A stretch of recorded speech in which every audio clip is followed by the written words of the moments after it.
Class 9th chemistry के बच्चे ध्यान दें। कल हमने पढ़ा था मेटल और नॉन मेटल की कुछ प्रॉपर्टीज़ और उनमें डिफरेंसेस कि क्या क्या डिफरेंस होता है मेटल और नॉन मेटल में। ठीक है, आज हम पढ़ने वाले हैं कंपाउंड।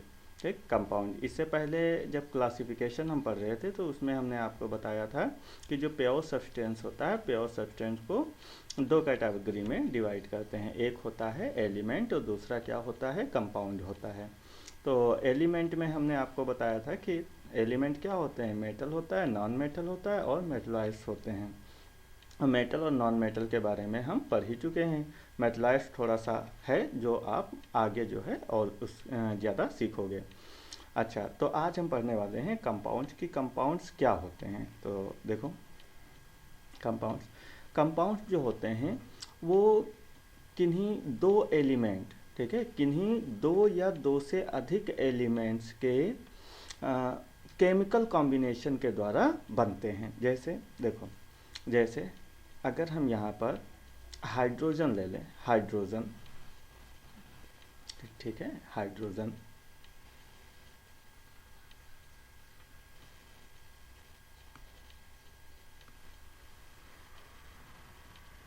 हाइड्रोजन, ठीक है, क्या हो गया हाइड्रोजन, H2 प्लस O2, ठीक है, H2 plus O2।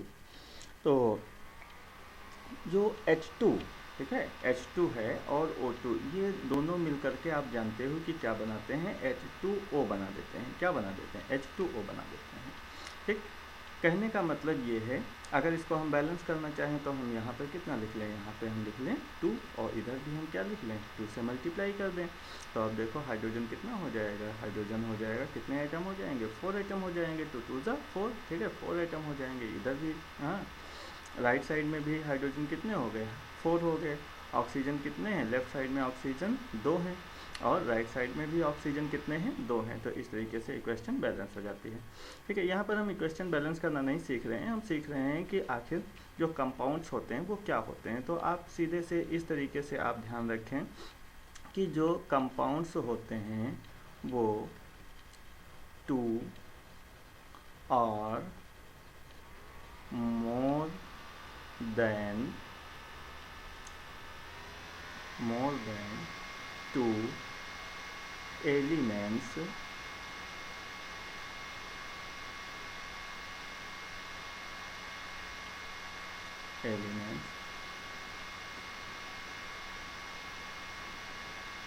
combine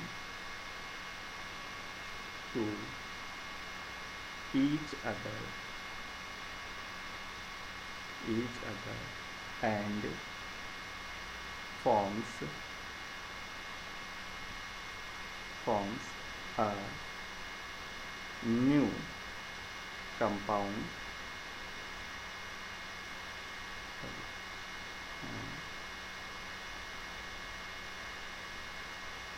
forms a new substance, लिख लेते हैं, new substance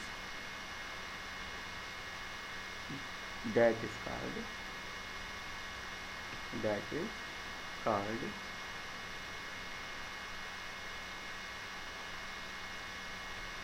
compound।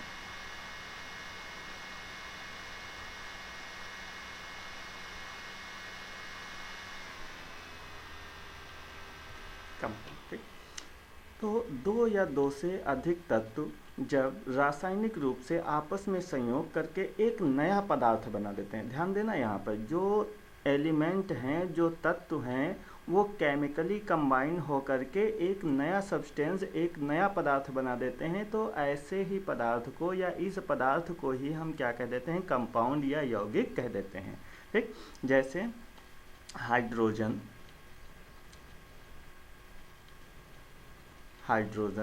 और प्लस ऑक्सीजन, हाइड्रोजन और ऑक्सीजन, ये दोनों जब आपस में मिलते हैं तो क्या बना देते हैं, वाटर बना देते हैं। क्या बना देते हैं, वाटर। वाटर मतलब H2O। अब ध्यान दो, देखो अच्छा, यहाँ पर अब जब ये H2O बन गया है तो इसमें अब हाइड्रोजन और ऑक्सीजन अपना अस्तित्व खो देते हैं।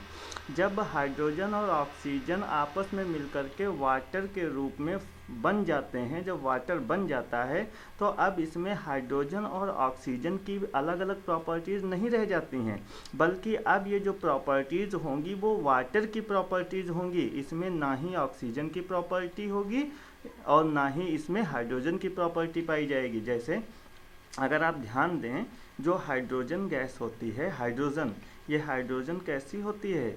ये कंबस्टिबल होती है, ये ज्वलनशील होती है। कैसी होती है? कंबस्टिबल होती है।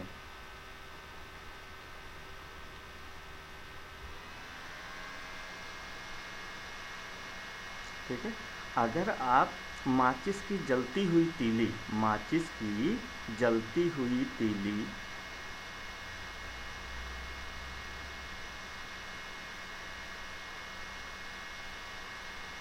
माचिस की जलती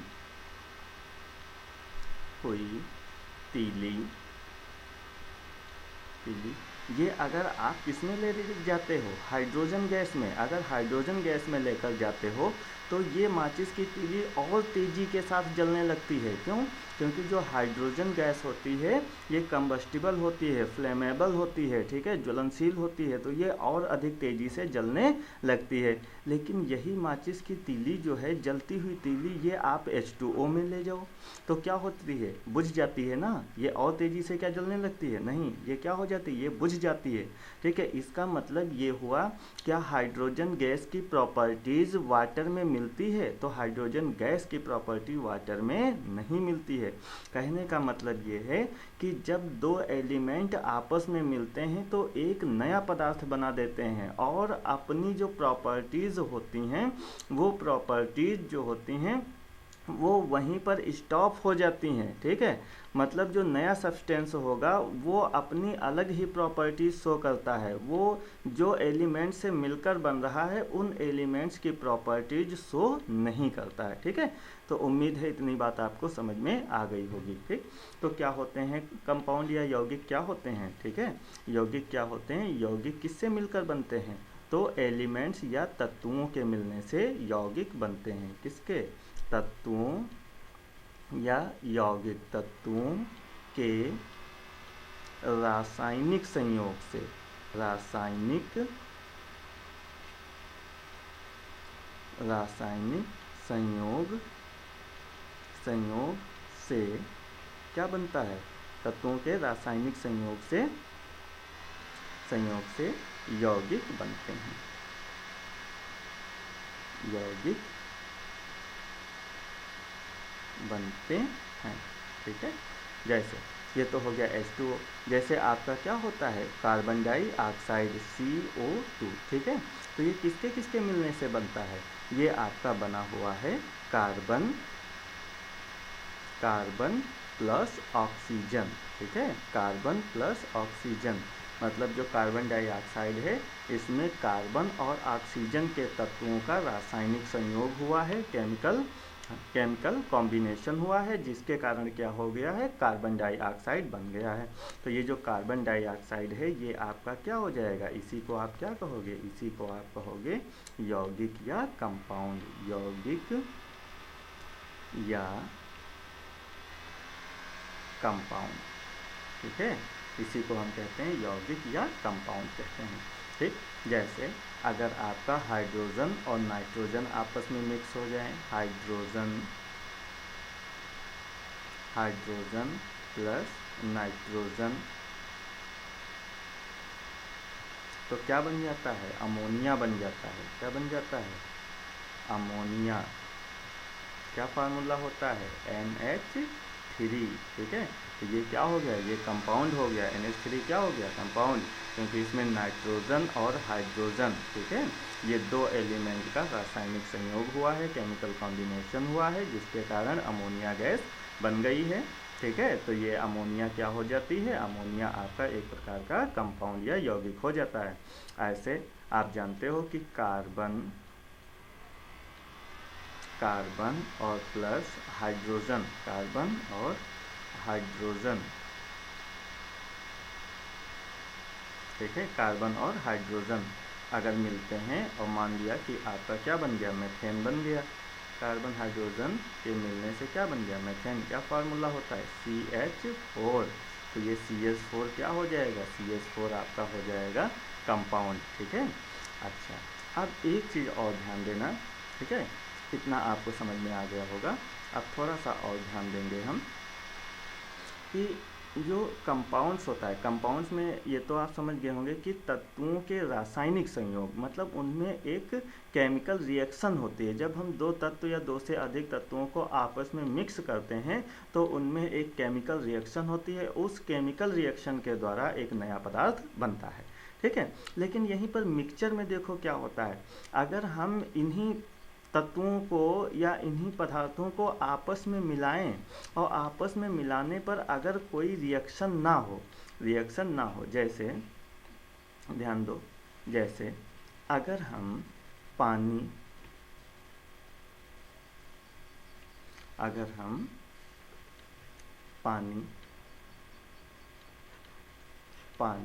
और प्लस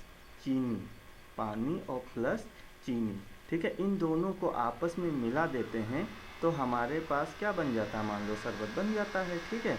लेकिन क्या कोई नया पदार्थ बनता है, ठीक है, कोई नया पदार्थ बनता है तो नया पदार्थ नहीं बनता है। देखो पानी में आप जब चीनी मिक्स कर देते हो तो पानी अलग रहता है, चीनी, ठीक है, मतलब पानी की प्रॉपर्टीज अलग रहती है, चीनी की प्रॉपर्टीज अलग रहती है, मतलब कोई नया पदार्थ नहीं बनता, दोनों आपस में मिक्स हो जाते हैं लेकिन कोई नया पदार्थ नहीं बनाते हैं।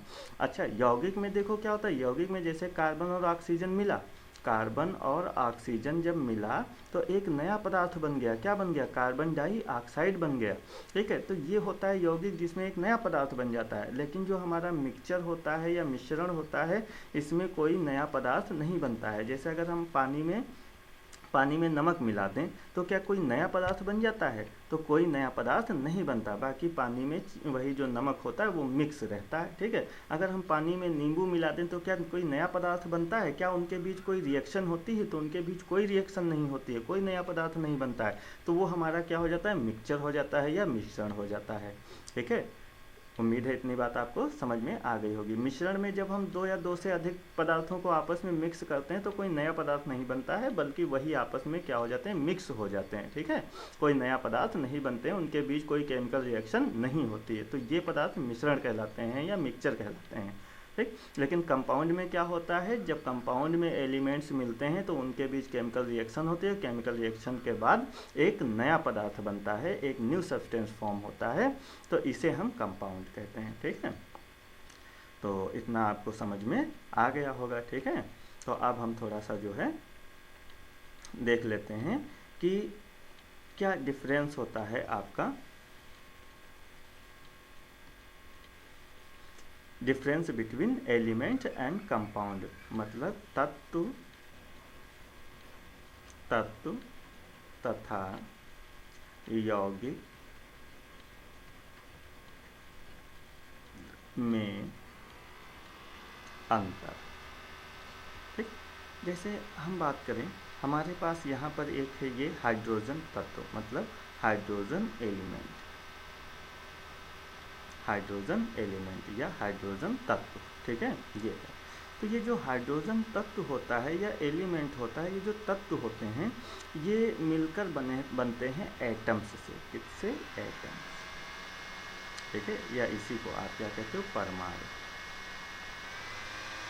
तो जो तत्व होते हैं वो परमाणु से बनते हैं। लेकिन ध्यान रखना, यहाँ पर जो एटम या तत्व, जैसे ये आपका मान लीजिए कि ये कोई तत्व है,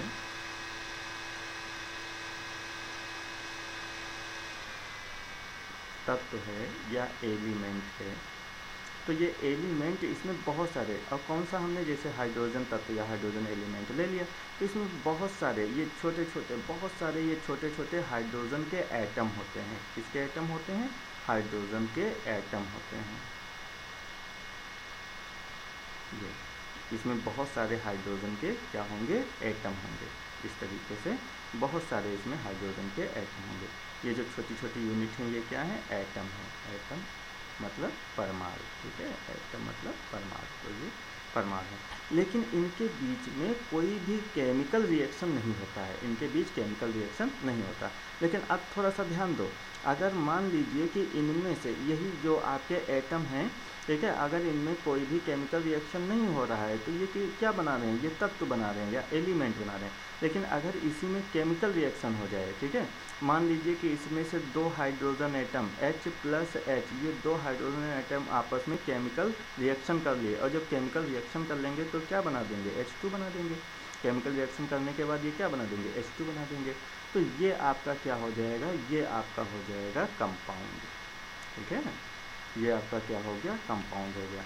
मान लीजिए कि आपके पास ऑक्सीजन एलिमेंट है, तो ऑक्सीजन एलिमेंट है तो इसमें ऑक्सीजन एटम होंगे, बहुत सारे क्या होंगे, ऑक्सीजन एटम होंगे, ठीक है। अब अगर ये ऑक्सीजन एटम इसमें है तो ये ऑक्सीजन एटम आपस में कोई केमिकल रिएक्शन नहीं कर रहे हैं, ठीक है। अगर ये केमिकल रिएक्शन नहीं कर रहे हैं, आपस में नहीं जुड़ रहे हैं, तो ये किस रूप में रहेंगे, ये रहेंगे एलिमेंट के रूप में। लेकिन अगर मान लो कि इसमें से कोई एटम, ठीक है, कोई एटम, ऑक्सीजन के दो एटम आपस में क्या किए, केमिकल कॉम्बिनेशन कर लिए, रासायनिक संयोग कर लिए, रासायनिक संयोग के बाद ये क्या बना दिए, O2 बना दिए, है ना। तो O2 बना दिए तो ये भी आपका क्या हो गया, ये भी एक प्रकार का आपका क्या हो गया, कंपाउंड हो गया, ठीक है। हालांकि ये आपका ये क्या बन जाएगा, ये मॉलिक्यूल बन जाता है, ठीक है, ये मॉलिक्यूल बन जाता है, ये तत्व का ही एक रूप होता है मॉलिक्यूल, लेकिन हमने आपको समझाने के लिए समझा दिया है, ठीक है। एक्चुअली कंपाउंड में क्या होता है, कंपाउंड में डिफरेंट प्रकार के एटम जब, ठीक है, कंपाउंड में क्या होते हैं, डिफरेंट प्रकार के, different kinds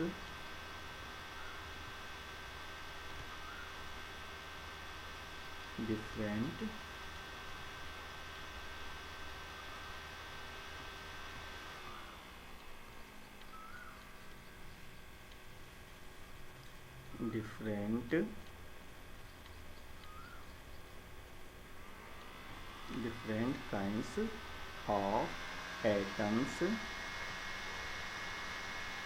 different kinds of atom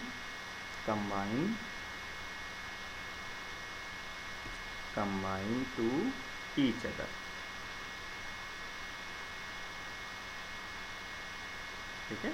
different प्रकार के एटम, कंपाउंड में क्या होता है, डिफरेंट प्रकार के atoms combine to each other, एक नया कंपाउंड्स बनाते हैं, एक नया पदार्थ बनाते हैं, तो इसको हम कंपाउंड्स कहते हैं, ठीक है। तो ये आपके क्या है, देखो ये आपका क्या था, हाइड्रोजन एटम था, ये दो हाइड्रोजन एटम आपस में कंबाइन हो गए, केमिकली कंबाइन हो गए, तो क्या बना देंगे, मॉलिक्यूल बना देंगे, कौन सा, हाइड्रोजन एटम।